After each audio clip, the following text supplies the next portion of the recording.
दादा के शब्दों में, हम सभी सोचते हैं कि हम गुरु का पीछा कर रहे हैं, लेकिन वास्तविकता यह है कि वे हमारा पीछा कर रहे हैं। भारत की कठिनाइयों के बारे में मुझे जो कुछ भी पता था, उससे मुझे यकीन हो गया था कि मैं वहां नहीं जाना चाहता। फिर भी अक्टूबर 1971 में मैं अपने दो दोस्तों के साथ JFK हवाई अड्डे पर था। बॉम्बे के लिए विमान में चढ़ने का इंतजार कर रहा था। हमारे न्यूयॉर्क के आध्यात्मिक समूह की एक बड़ी भीड़ हमें विदा करने आई थी, या जैसा कि मुझे संदेह था, यह सुनिश्चित करने के लिए कि हम विमान में चढ़ जाएं। हम तीनों अलग अलग तरह की घबराहट में थे, सोच रहे थे कि हम क्या कर रहे हैं। जब हम भारत पहुंचे तो घबराहट और भ्रम दोनों 100 गुना बढ़ गए। हम तीनों पश्चिमी लोगों के लगभग सभी समूह की तरह, जो अंततः महाराज जी के आसपास शामिल हुए, ने पहली बार रामदास के माध्यम से उनके बारे में सुना। फिर भी, हालांकि जिस रात मैंने पहली बार रामदास का व्याख्यान सुना, उसके बाद मेरा जीवन बदल गया। लेकिन मुझे भारत जाने का मन नहीं हुआ। आंशिक रूप से उन दिनों भारत जाने का रहस्य मुझे यात्रा के बारे में सोचना भी मुश्किल लग रहा था। न ही मुझे यह स्पष्ट था कि मैंने जो जागृति का अनुभव किया था, वह वास्तव में महाराज जी के साथ एक संबंध था, कि वे संभवतः मेरे गुरु हो सकते हैं। हम सभी ने सुना था कि उन्हें खोजना कितना मुश्किल था, और क्या होगा अगर उन्होंने मुझे दूसरों की तरह वापस भेज दिया।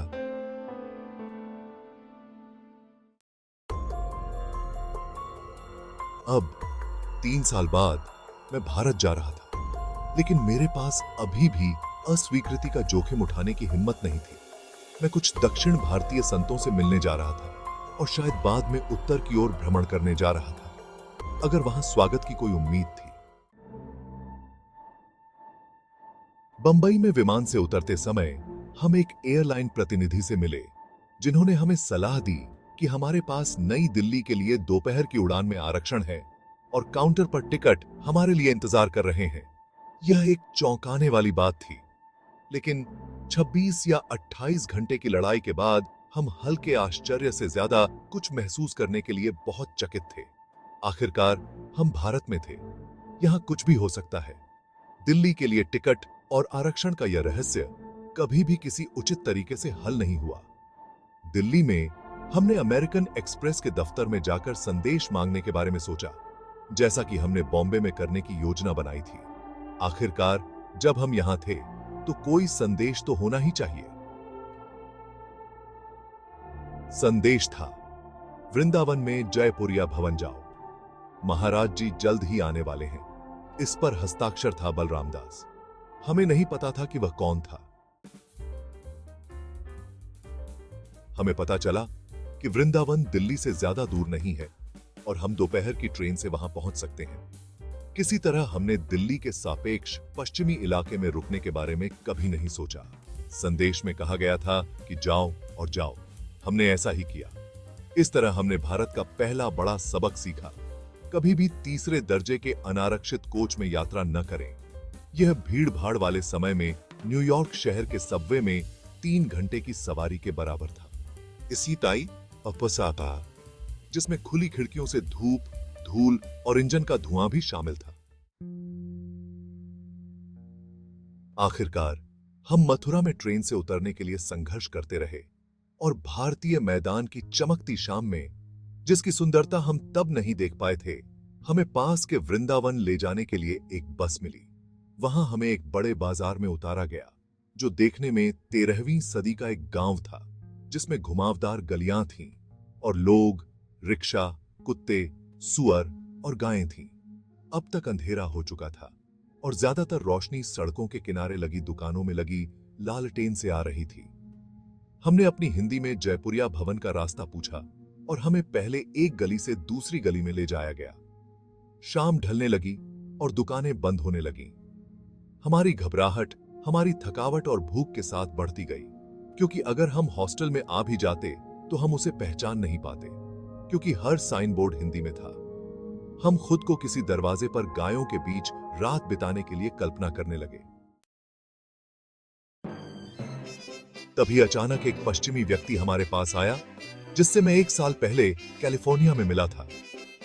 उन्मादी राहत में मैंने उसे अपनी बाहों में भर लिया, लेकिन वह भारत में एक पुराना व्यक्ति हमारी भावनाओं के सामने पूरी तरह से शांत था। ओह हाँ, जयपुरिया भवन वहीं था, अगले मोड़ के पास। अगले कुछ दिनों के दौरान छोटा पश्चिमी सत्संग, आध्यात्मिक साधकों का समुदाय जयपुरिया भवन में इकट्ठा होना शुरू हो गया, जो महाराज जी के वृंदावन आश्रम मठ में आने की प्रतीक्षा कर रहा था। उनमें से कई लोग अमेरिका से हमारे परिचित थे, जिनमें रहस्यमयी बलराम दास भी शामिल थे, जिन्हें हम पीटर के नाम से जानते थे। हमने महाराज जी के बारे में उनकी कहानियां राहत और प्रत्याशा के साथ सुनी। आखिरकार वह इतना भयंकर और डरावना नहीं लग रहा था। फिर खबर आई कि वह यहां है। अगली सुबह हम उसके दर्शन करने जा सकते थे।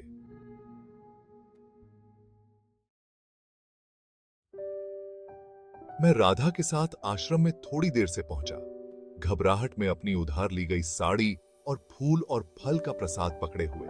हमने मंदिर की परिक्रमा की और हनुमान जी को प्रणाम किया। फिर मंदिर के बगीचे और आश्रम के बीच की दीवार में बने द्वार के पास पहुंचे। मुझे वह हरा लकड़ी का दरवाजा अच्छी तरह याद है। जब हमने दस्तक दी तो बूढ़ा चौकीदार द्वारपाल उसे थोड़ा खोलकर हमें देखने लगा। फिर जब तक मैं भारत में था, हर बार की तरह मुझे आश्चर्य हुआ कि क्या वह हमें अंदर जाने देगा, लेकिन वह पीछे हट गया और हमारे लिए दरवाजा खोल दिया। मैंने देखा लंबी घाटी का नजारा आश्रम की इमारत के सामने बरामदे में। दूर छोर पर महाराज जी अपने लकड़ी के पलंग पर अकेले बैठे थे। जब मैंने उनके विशाल रूप को देखा तो मेरा दिल इतना धड़क उठा कि मैं लड़खड़ाते हुए गेट से जा टकराया। उनका वह पहला दर्शन आज भी मेरी यादों में साफ झलकता है। राधा पहले ही भाग चुकी थी और मैं उसके पीछे भागा।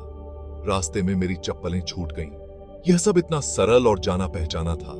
उनके चरणों में झुकना, फल और फूल देना, जिन्हें उन्होंने तुरंत मेरी गोद में वापस फेंक दिया। रोना और हंसना। महाराज जी उछल रहे थे, मुस्कुरा रहे थे और अंग्रेजी में चिल्ला रहे थे, अमेरिका से मां, अमेरिका से मां।